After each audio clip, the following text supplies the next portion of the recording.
I caught up with Michael Schnyder, who, with zero experience, made $50,000 in stock video sales following one simple plan.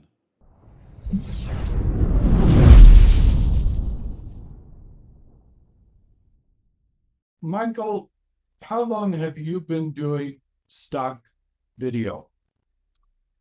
I've actually been doing stock video probably a little bit before 2018, but I got into it or more serious mid 2018, probably July of 2018 was when I first downloaded to Blackbox.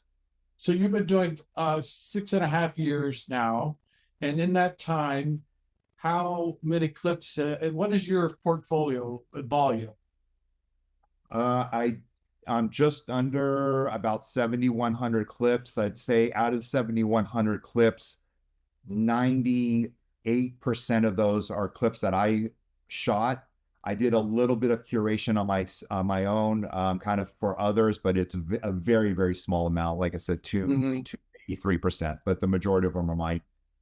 It's over 7,000 clips, and I'm looking at your stats where you're just under $54,000 since 2018, and that's on the Blackbox platform. You probably have a little bit here and there, but I imagine that's your main earnings. And Correct. so $54,000. How does how and what is your average now? What are you making a month now? To be transparent, it has dipped a little bit. I was averaging over 1,200, so I think it's maybe slight tick under 1,200. The last couple of months, it's been down. It could be due to summer months. I'm not really sure. Last year I did finish over 1,100, so I've exceeded it this year. So it was averaging just about 1,225. I think I might Yeah, be just under 1,200 now. right. And so I have about the same amount of clips. I'm averaging less than you per month, which means I'm not selling as much. So what are you doing? What is your formula for sales? What you're doing something different that's selling a Right. lot. Yeah. Yeah, I mean, I think I just kind of it was kind of by chance by just taking seeing what works, but it was a couple of years ago, and I think it was really establishing shots and neighborhood shots, and it might not be the sexiest of all kind of shots, I will admit, but neighborhood shots that I've seen show up on different type of um, Hulu or Netflix and whatnot. But yeah, overall, like establishing type of shots of just neighborhood. That's something that anybody could do, and you could do it without a drone too, I think. Yeah. I mean, I shoot footage, handheld footage. I've used digital cameras in the past, but I've shot a lot of footage also just with a simple iPhone, which that's a great thing. One of my best-selling clips has sold about 58 times, over $1,700 for one clip. It's a pan shot from right to left. It's inside Dodger Stadium. Essentially, it could be an establishing shot, but yeah, there definitely could be establishing shots. One of the clips that you and I have earned a good amount of money as my top selling, where it downloaded the most, again, a drone shot, but it's sold 62 times right now. Now, it is about a third of what that Dodger Stadium shot is, because the Dodger Stadium on average has sold for a lot more. As you and I know, it's the BMW shot is sold at times for $5, $6, but it's been up to $40, $45 each time.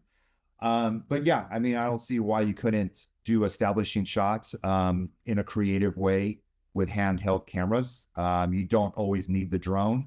I would say the drone definitely is a huge um, advantage because you're looking at a different perspective of these shots.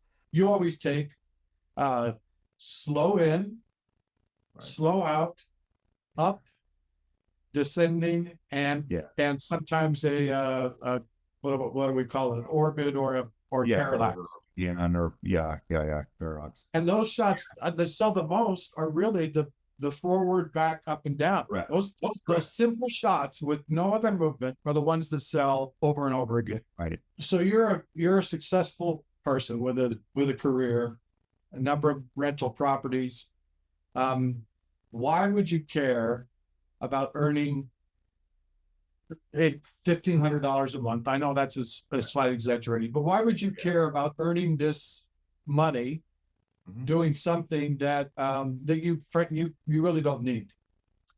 I think it's just the enjoyment of it. It's the making money is kind of a side thing for me with it. And it is a side hustle, a side hobby, whatever you want to call it. But it generally comes down to just in pure enjoyment of putting the drone up in the air and kind of seeing it from a different perspective and getting footage, and then ultimately having somebody think enough of my clip, my footage to buy it for either $5, $10, $40, or I've sold a clip for up to $500 at one point.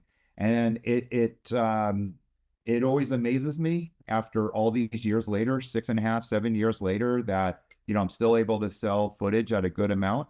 But yeah, it comes down to the enjoyment. I just like getting out there and shooting footage and seeing it from a lens, behind a lens. And if I can make a little bit of money on it, it's kind of cherry on the top. I lived in Los Angeles. Now I live in Nashville, as you know. But when I was in Los Angeles, I mean, Los Angeles is so vast, and I lived there my whole life.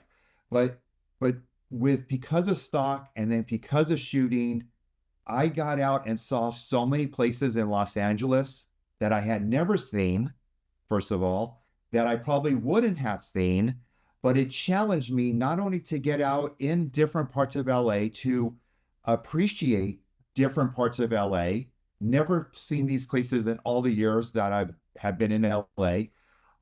It also challenges me because, as you and I have both talked about it before, our first 200 clips are probably never going to sell, or maybe they'll sell here and there. But it was after that, because we kept pushing ourselves and being more creative and creative over the years. So I always am on YouTube, always finding different ways to get better, always bettering myself. It sounds cliche, but it really is. That's how I feel. It's like what I used to do and what I do now is a world different.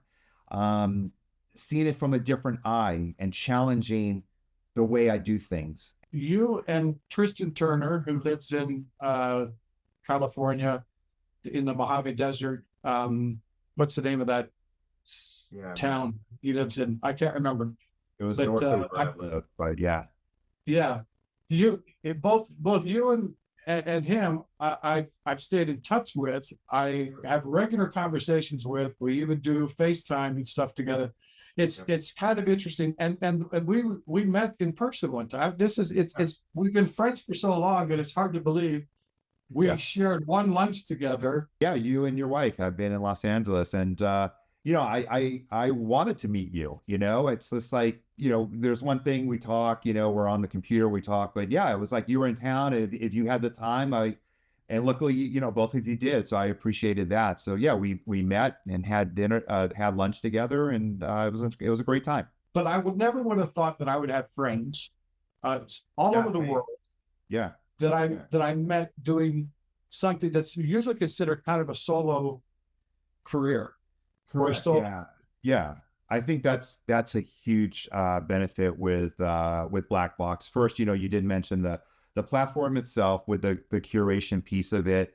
There is no other platform out there that does the splitting where, if we sell a clip, you get it. I don't have to worry about sending you that 20% each and every single time. That would be a lot of money going through and a lot of transactions, and we had to do it that way. So definitely appreciate Blackbox for the way they have done it. But the collaboration piece, and then just kind of going back to, you mentioned, you kind of critique different things with mine over the years. And that's also a huge benefit, is like growing the partnership into a friendship. But even, we just kept it as a partnership, having a second pair of eyes, looking at my clips, giving me advice, like say, I'm not really sure. I see a little bit of movement. I see a sign. This has to be editorial for these reasons.